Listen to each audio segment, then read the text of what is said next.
Përshëndetje dhe mirë se vini në Shtetet e Bashkuara të Amerikës me Noli Show. Është një nder dhe një kënaqësi e madhe kur njerëzit tanë, shqiptarët tanë janë suksesshëm anë mban kudo që janë. Me të vërtetë lanë vendet e trojët e tyre dhe janë të suksesshëm kudo që zon vend. Shqiptarët janë të suksesshëm dhe të kontribuar të çmuar në jetën publike, ekonomi dhe shoqëri. Danjeza Dangli, një zë i ri për North Oshawa në Kanada, për Këshilla e Bashkisë të City of Oshawa, World 1, nda një vizion, provojë dhe angazhimin e saj për kontributin. Përshëndetje dhe me vërtet sa kënaqësi është kur njerëzit më vinë me një bagazh të bukur dhe është nderi që ti publikojmë dhe të dimë se çka bëjmë për suksesin e tyre. Mirë se ke ardhur.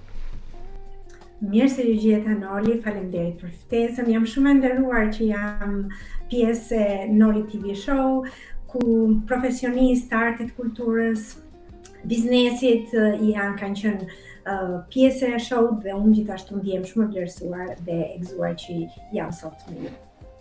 Dojmë të dim pak për publikun, rreth vendit, vendlindjes së juaj dhe kur keni ardhur në Shtetet të Kanadas dhe si ka filluar rrugtimi juaj, ai suksesi juaj që me të vërtet ka arritur sot që ti jesh edhe në vend të duhur ku je sot. Unë vi nga Shqipëria, jam gati që 18 vjet në Kanada që jetoj, kam ardhur me bashkim familjar nëpërmjet bashkëshortit tim. Studimet i kam kryer në Maqedoninë e Veriut. Më pas kam vazhduar gjithashtu studimet në Kanada. Një pjesë të studimeve kur kam qenë gjatë periudhës studente në Maqedoninë e Veriut, kam qenë në Shtetet e Bashkuara të Amerikës, Amerikën e kam shumë për zemërt. Kam qenë në Louisiana, në Lake Charles, McNeese University, për shkak të uraganit Katrina, studimet u ndërpren. Mirëpo vazhdova me ardhjen time këtu në Kanada. Kam vazhduar kolegjin dhe kam filluar të punësohem si juriste në zyra avokatie, ku kam marrë përvojën edhe kanadeze, që është shumë e rëndësishme për punësimin këtu, sepse pa përvojën kanadeze nuk mund të integrohesh totalisht në sistem.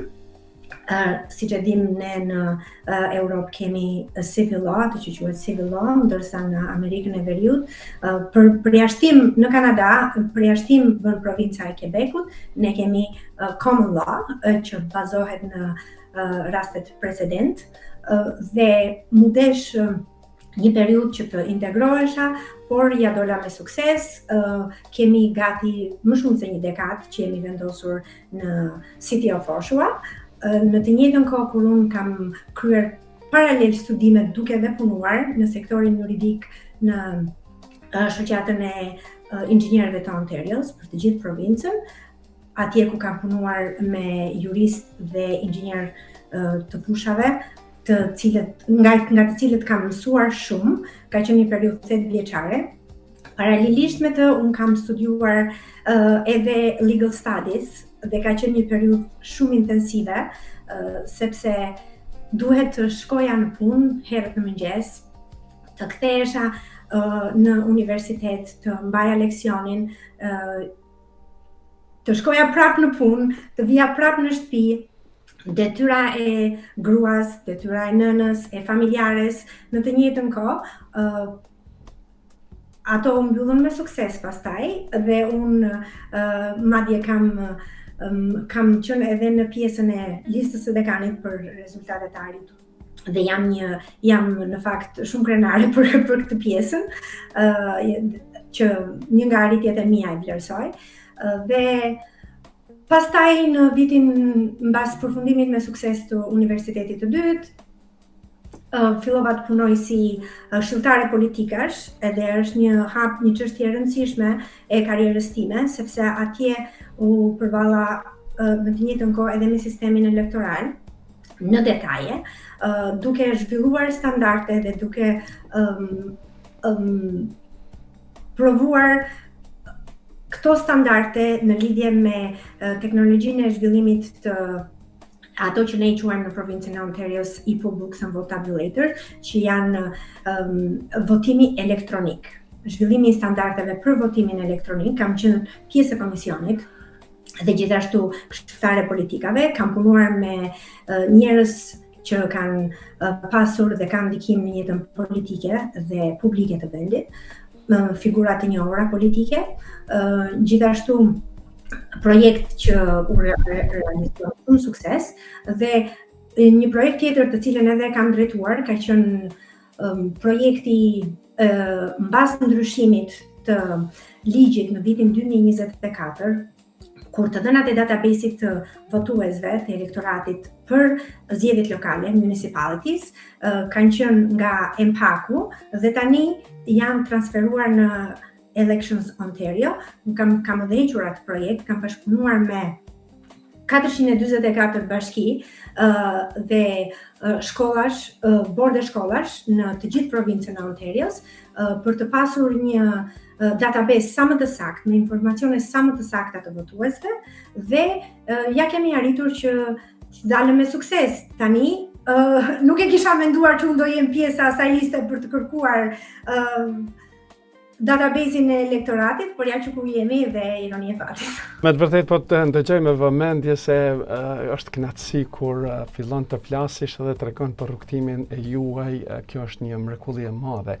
Çfarë ju shtyni të kandidoni për këshillin e bashkiak të City of Oshawa në Ward 1? Ashtu siç edhe ceka dhe pak më sipër, unë kam gati një dekadë që jam banore e City of Oshawa, është në pjesë Ward 1 është pjesa veriore e qytetit, është diverse, është në term popullsie shqiptare, ka vetëm 0.6%, por ka emigrant, ka fermer, ka të rinj, ka njerëz të moshuar, të gjithë popullsia që bën pjesë në Ward 1 është gjithashtu me kërkesat dhe nevojat e gjithë secilit e grupeve të interesit janë të ndryshme dhe ajo çfarë më shtyu është që North Oshawa po rritet shumë shpejt. Për shkak të pozicionit strategjik, ne një nga highwayt kryesore që është 407 e kemi shumë afër me Toronto. Qyteti është pjesë e Great Toronto Area që ne I themi dhe njerëzit duke përdorur highwayn që është shumë afër me Ward 1-in, punojnë në Toronto dhe kthehen dhe jetojnë në Oshawa dhe për shkak të pozicionit strategjik, popullsia është gjithmonë në rritje dhe në zhvillim. Rezultatet e censur 2026 nuk kanë dalë akoma, po bazuar në ato të 2021 dhe duke provuar dhe statistikisht rritjen, është gati 25% e popullsisë rritje vetëm në wardin ton. Mendoj që ato shqetësimet e komunitetit që është në rritje dhe në zhvillim, siç është nevoja e ndërtimit të qendrave komunitare, pritjan për të vendosur dhe për të regjistruar fëmijën në kurse noti apo në art është e domosdoshme dhe listat e pritjes janë të gjata për North Oshawa. Parqe, dëmësia, infrastruktura, zhvillimi I projekteve dhe qendrave të banimit. Gjithashtu një rol të rëndësishëm luan dhe pjesa rurale, sepse në pjesën gjithë qyteti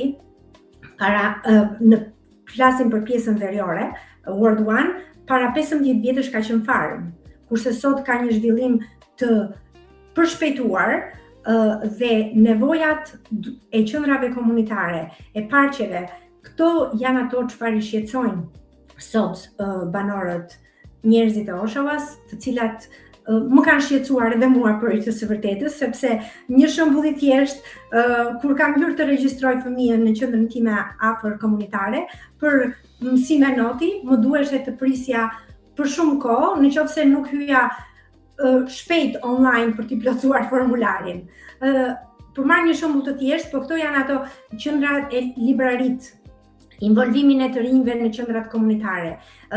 Këto janë të gjitha ato çfarë i shqetësojnë sot banorët. Taksat e larta, gjithashtu është shumë e rëndësishme. Vetëm kur bëj një bisedë të thjeshtë me komshinët e mi, thonë po taksat janë shumë të larta. Dhe kjo është e vërtetë që qyteti i Hoshevës paguan taksat më të larta në të gjithë krejt Toronto Area. Dhe unë nuk mund të premtoj që unë dol taksat. Sepse kjo është absurditet që unë ta premtoj. Por kemi gjatë bashkëbisedimit me qytetarët, me qendrat ku unë shkoj dhe kam marrë mendimin e qytetarëve për shqetësimet e tyre të përditshme, gjithashtu nuk është dhënë një premtim i tillë, por përgjigjja ime ka qenë duhet të menaxhohet mënyra se si shpenzohen taksat e qytetarëve. Kjo është shumë e rëndësishme. Do me thënë, si çdo qindark e taksapaguesit duhet të informohet qytetari se si është shpenzuar, sepse në fund të ditës janë ata që paguajnë për shërbimet që i ofrohen. Ju si nën edhe me të vërtetë cilat janë çështjet kryesore që ju shqetësojnë sot të banorët e North Oshavës? Ashtu siç e përmenda në North Oshawa është një përqindje shumë e vogël e shqiptarëve, është në krahasim me numrin e popullsit diku te 175.000 banor jemi në Oshawa dhe 0.6% e popullatës janë shqiptare. Për mua një nën shqiptare është një nder dhe një përgjegjësi dhe një privilegj. Përpajsoj jo vetëm vlerat e familjes sime, por edhe historinë e shumë grave emigrantëve që kanë punuar fort për të qenë këtu ku janë sot. Dhe jo më kot e ceka sakrificën që bën një grua, që bën një nën për të punuar, për të shkolluar, për të kujdesur për familjen, për të kujdesur për fëmijën, vetëm për të punuar fort dhe për të arritur atje ku është. Dhe me këtë dua të them se gratë shqiptare mund të kontribuojnë me sukses për jetën publike dhe leadershipin, udhëheqjen në Kanada, sepse Kanadaja ta jep këtë mundësi. Sa bukur po e ndëgjoj kur po fletni aq bukur, kështu që me të vërtetë është një kënaqësi t'ju ndëgjoj deri në fund. Atëherë ju flisni për transparencën dhe në qeverisjen më të afër me qytetarët. Si do të realizohet në këtë vizion? Zakonisht në bisedat me qytetarët dhe si aktiviste në komunitet, kam dëgjuar shpesh që vendimet që merren nga Këshilli Bashkiak janë vendime, njerëzit janë pa kënaqur në përgjithësi, sepse vendimet merren me dyert të mbyllura dhe nuk konsultohet publiku, që siç e përmenda është ai taksapaguesi, për të cilin do të marrë shërbimin për atë çfarë paguan. Nuk konsultohet, nuk bëhen publike çështjet dhe vendimet që merren, ka pasur pak kënaqësira dhe kjo është një nga pikat kyçe, komunikimi me vendimet që merren me taksapaguesit, me antarët e komunitetit ku ne jetojmë. Në çdo këshill bashkiak janë njerëzit ata që me të cilët duhet të konsultohen për vendime të rëndësishme. Të jesh i hapur, të jesh transparent, për një qeverisje më të afërt me qytetarët. Kjo është thelbi dhe kyçi i asaj se si mund të realizohet vizioni im. Gjithashtu, konsulta me qytetarët është shumë e rëndësishme. Marrja e feedbackut që qytetarit jep për çështje të rëndësishme përpara se të merren vendime. Këto janë si dhe vendimet e Këshillit Bashkiak që të jenë të aksesueshme për qytetarët, domethënë të jetë transparent, të jetë publik, që të përpara se vendimi të jetë final, të bëhet një rishikim, të merret një feedback siç e përmenda dhe pastaj të merren vendime. Banorët duhet të ndihen të dëgjuar dhe të përfshihen në proceset e vendimarrjes. Kjo është ajo çfarë argumentet që është e rëndësishme.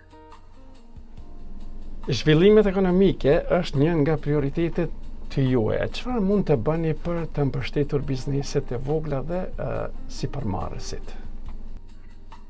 Ashtu siç e kam cjekur dhe në platformën time dhe këtu bëj faleminderit për pyetjen sepse është shumë e rëndësishme që ti e the që zhvillimi ekonomik është nga prioritetet e tua, prioritetet e mia janë të listuara në website-in tim tashmë që është aktiv dhe ju ftoj të gjithëve ju dëgjuesit e Noli TV po edhe më gjërë që ta shikoni, është danjezadangli.ca ose danjezadangli.ca.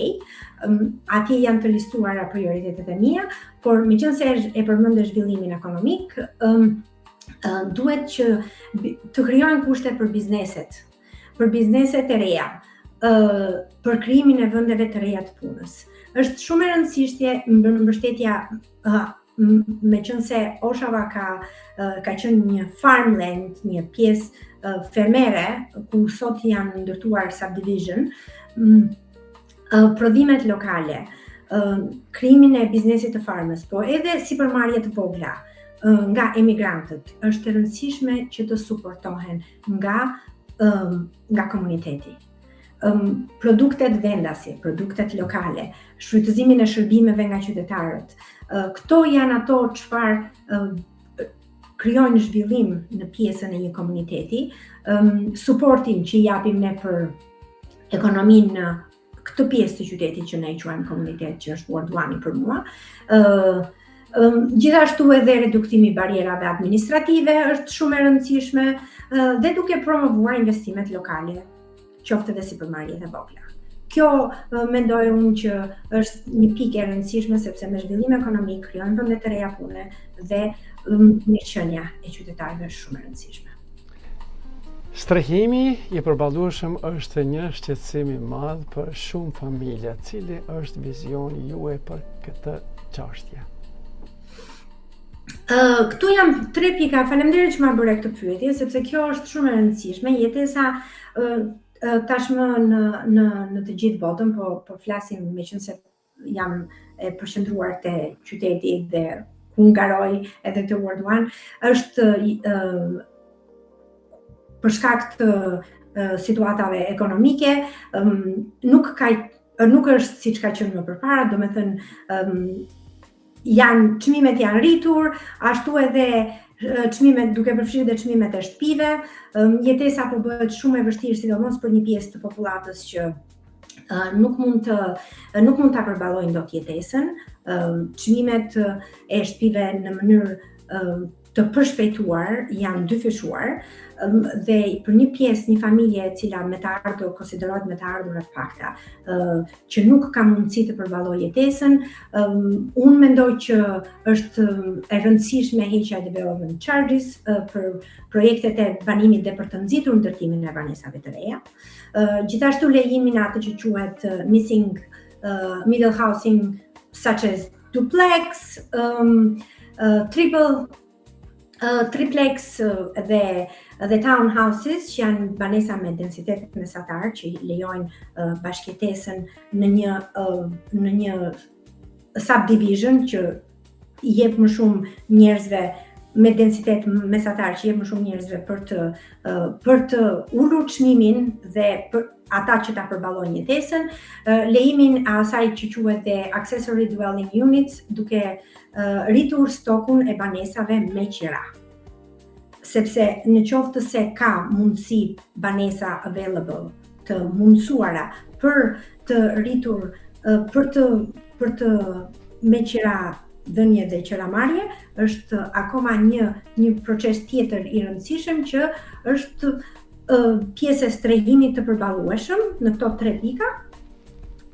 Dhe besoj se çdo familje meriton një shtëpi të përballueshme dhe të sigurt, që është shumë e rëndësishme, të mbështesit politika që rrisin mundësinë e strehimit dhe për familjet e reja, ashtu siç e përmenda, të marrëshuarit dhe personat me nevojë me aftësi të kufizuar. Unë kam qenë përpara se të jem pjesë e kandidimit, unë dhe përpara se të regjistroj kandidimin, kam gati 10 vjet që jam vullnetare përveç një qendre që këtu quhet Lux Place, që është qendra për gratë dhe fëmijët e dhunuar. Habitat for Humane Society është gjithashtu një qendër që unë jam vullnetare dhe që përgatit çështjen administrative të letrave dhe për familjet në nevojë, të cilët e kanë të domosdoshme strehimin, ashtu si çdo njeri ka të drejtë të strehohet dhe të krijojë kushte për familjen e vet. Kjo është një çështje që më ka prekur në momentin që kam filluar punën vullnetare dhe sot garoj gjithashtu për të marrë pjesë në këto procese vendimarrëse që të bëhen praktike, të bëhen reale, të mos ngelen vetëm në letër. Kjo është ajo çfarë është e rëndësishme. Çfarë duhen të bëjnë qytetarët për të mbështetur më shumë të rinjt dhe për t'ju krijuar atyre më shumë mundësi? Në Oshawa nuk ka një youth strategy deri më tani, me aq njohuri sa unë kam, në lidhje me involvimin e të rinjve në komunitet, duke involvuar të rinjt që janë një pjesë e rëndësishme, ato që ne i quajmë young voters, që janë 18 vjeç,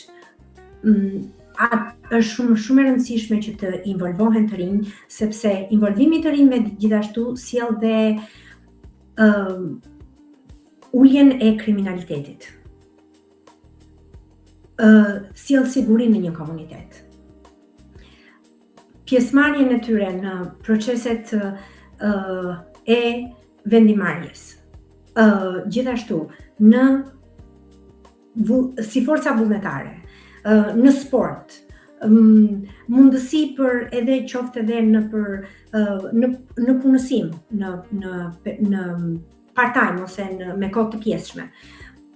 Janë këto disa strategji të cilat duhet të aplikohen për involvimin e të rinjve që dhe të jenë të rëndësishëm, roli tyre të jetë i rëndësishëm në komunitet, por edhe të kemi një qasje ndryshe të komunitetit për të rritur sigurinë, për të mbajtur lart të rinj ndaj krimit. Kjo është ajo çfarë rëndësishme. Në qoftë se unë mendoj që edhe fëmijën që e ke në shtëpi, në qoftë se ti nuk e mban të angazhuar gjatë gjithë kohës, do krijohet problem. Ta mendosh tani në një qendër komunitare ku një pjesë e mirë e popullatës janë të rinj. Kjo është ajo çfarë është e rëndësishme. Angazhimi i të rinjve është shumë i rëndësishëm. Si e shikoni rolin e grave në jetën publike dhe politikën të Kanadas?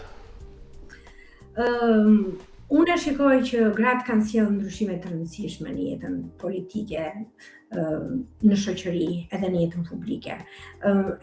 Duke nisur nga vetja ime, si shembull, por edhe në përgjithësi, Kanadaja është një vend që dihet që e ka të rëndësishëm rolin e gruas në proceset e vendimarrjes dhe unë jam me fat që jetoj në një vend siç është Kanadaja, kur ta jep atë mundësi. Unë jam me fat që jetoj në një vend siç është Kanadaja, ku gratë kanë një gjithëpërfshirje në proceset e vendimarrjes, aq më të balancuara dhe gjithëpërfshirëse në qoftë se do të jenë gratë në rritje në proceset vendimarrje, aq më shumë do të kemi politika gjithëpërfshirëse publike për të gjithë komunitetin. Kjo është ajo çfarë është e rëndësishme. Dhe dua që nëpërmjet televizionit tuaj të bëj një thirrje të gjithë grave shqiptare që të mundësojnë vetes pjesëmarrjen në jetën aktive në komunitet, sepse është shumë e rëndësishme roli gruas. Gjithëpërfshirja në politikë bërje, në proceset e vendimarrjes dhe Kanadaja ta jep këtë mundësi. Pse mos ta shfrytëzosh? Kjo është një apel i imi.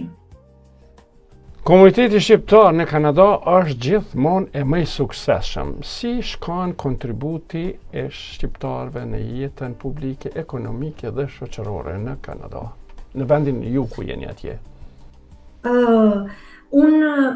City of Oshawa është në provincën e Ontarios dhe provinca e Ontarios ka pjesën më të mirë të emigrantëve shqiptar në Kanada në term popullsie.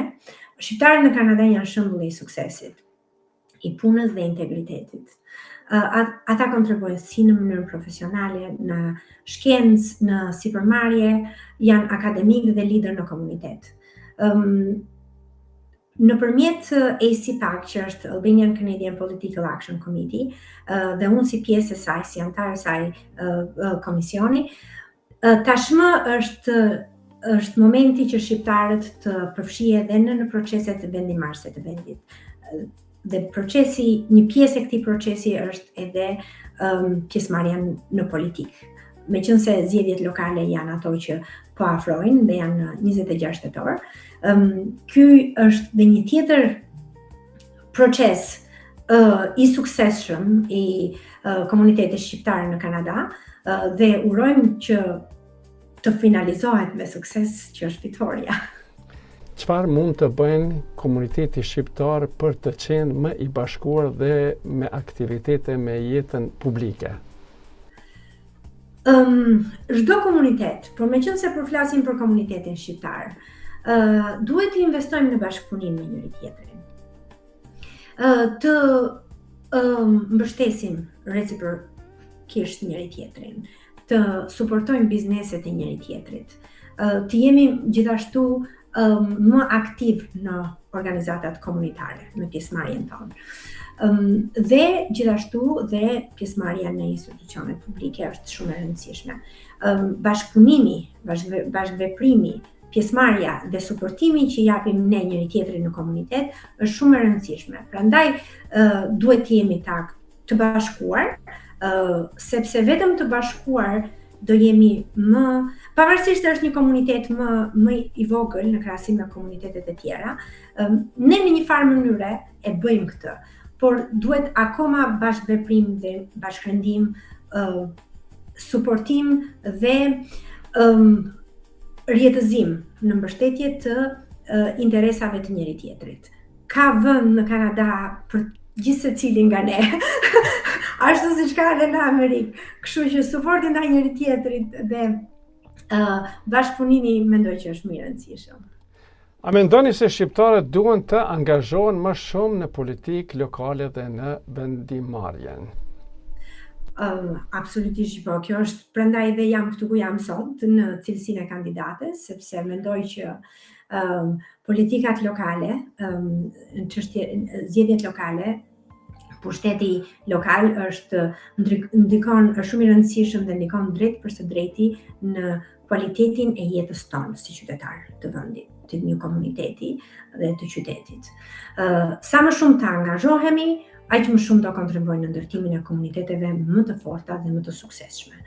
Dhe kjo është shumë e rëndësishme. Çfarë mesazhi keni për shqiptarët që jetojnë në Oshava dhe në mbar Kanadanë?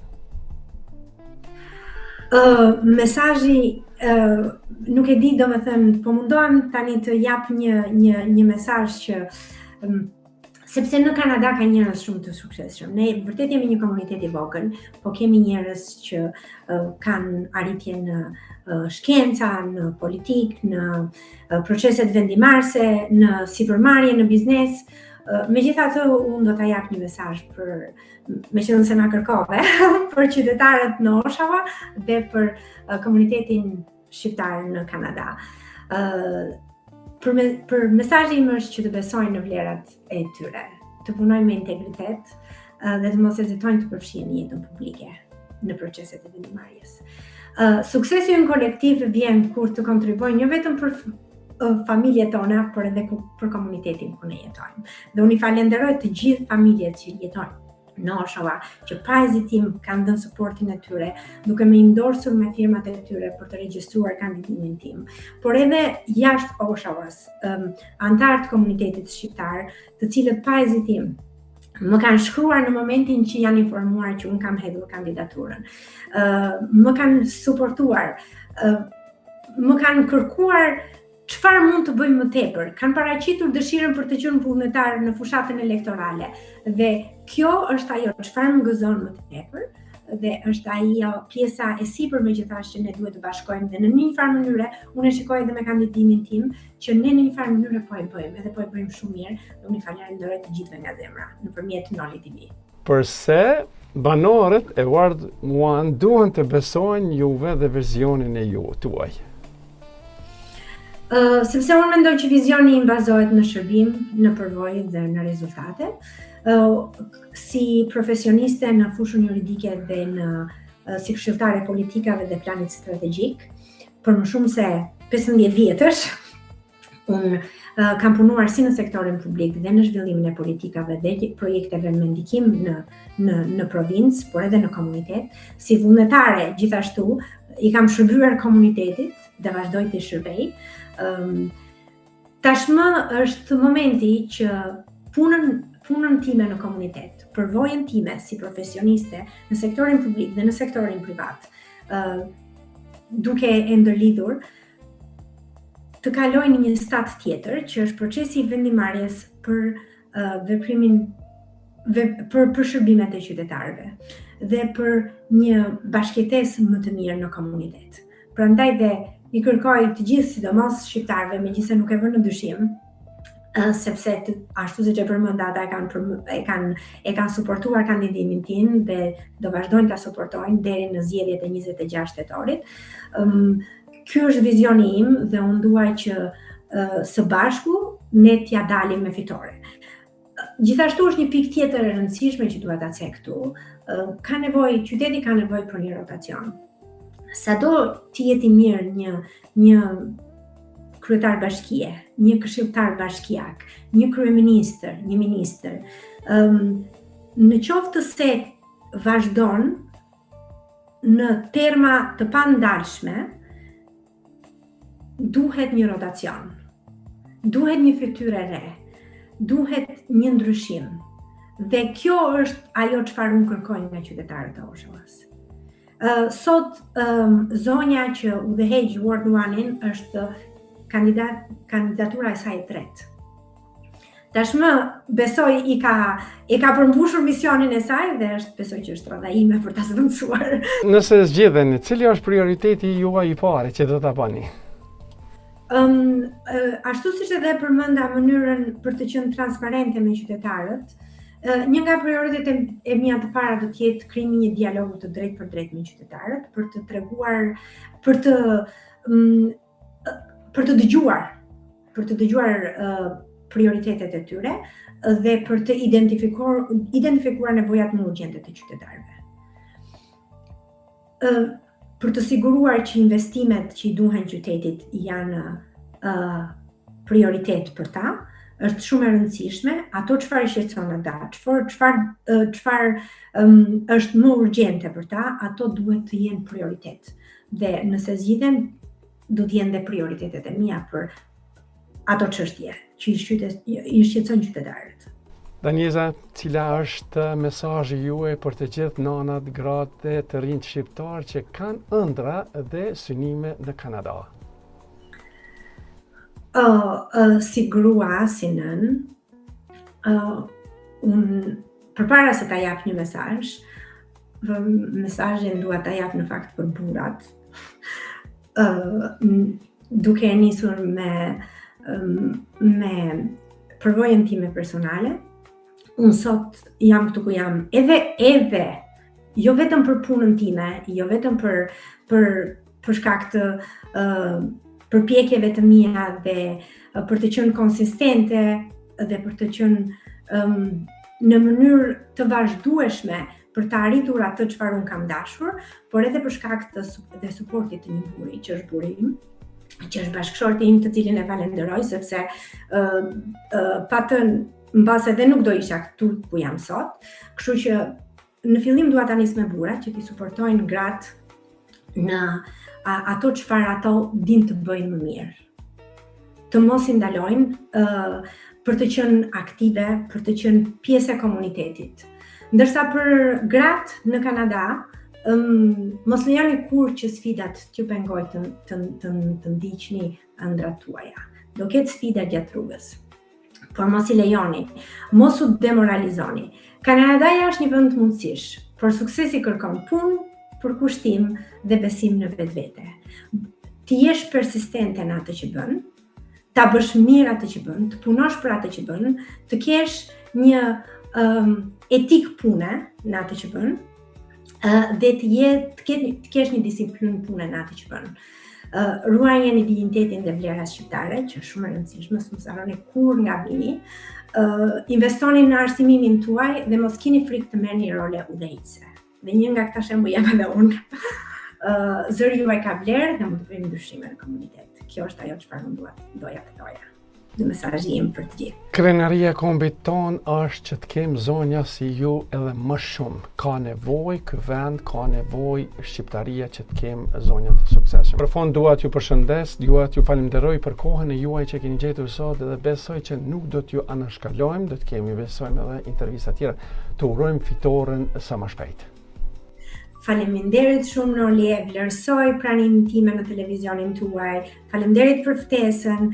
Ju uroj dhe ju suksese në punën tuaj dhe uroj që intervista e radhës të jetë me fitoren Tina. Me kënaqësi dua ta falenderoj kolegun tim Gjemi Agaj. Me të vërtetë është një podcast i bukur në Kanada që po ju jep hapësirë të gjithë shqiptarëve që jetojnë në Kanada edhe është krenaria jonë nëpërmes këto mediave tona që ti shfaqni këta njerëz të suksesshëm. Faleminderit dhe mirëmbëjtje deri në emisionet e radhës. Pra të nderuar shikues, ishte kënaqësia jonë që tash si parë më herët, tash se shqiptarët tonë nuk kanë ndalje. Sukseset e tyre, por një kënaqësi është kur dëgjojmë edhe bashkëshortët e zonjave ju japin hapësirë zonjave që të jenë ku duhet të jenë. Mirëmbëjtje në Noli Show me kanalin 39 në TV Alb dhe kanalin 249 në Limi TV. Mirëmbëjtje deri në emisionet e radhës me Noli Show në Limi TV.